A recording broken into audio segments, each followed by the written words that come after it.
سلام دوستان، وقتتون بخیر. قبل از هر چیزی این پست رو لایک کنین و برای دوستاتون ارسال کنین. خب برای ساخت پادکست وارد نرم افزار اینشات میشیم و یک تصویر انتخاب میکنیم.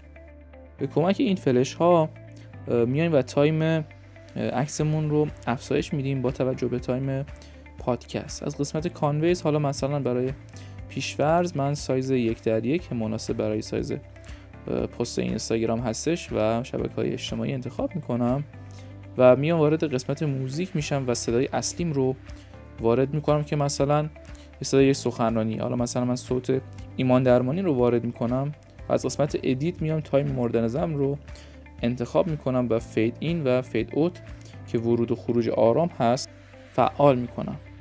خب میتونیم صدامون هم ضبط کنیم از قسمت رکورد با یک میکروفون معمولی و با صدای خودمون پادکست بسازیم. خب وقتی این کارا رو انجام دادیم تیک رو میزنیم و میریم صدای بعدیمون رو که صدای زمینه پادکست رو وارد میکنیم. از قسمت ادیت صداش رو کم میکنیم، تایمش رو هم حالا اگه خواستیم تنظیم میکنیم متناسب با تایم صدای اصلی.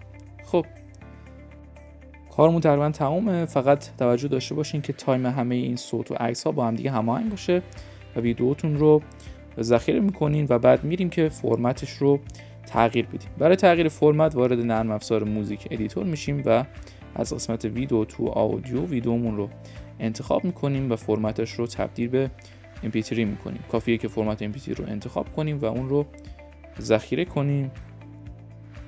امیدوارم که از این آموزش لذت برده باشین. با ما همراه باشین در آرتاگراف.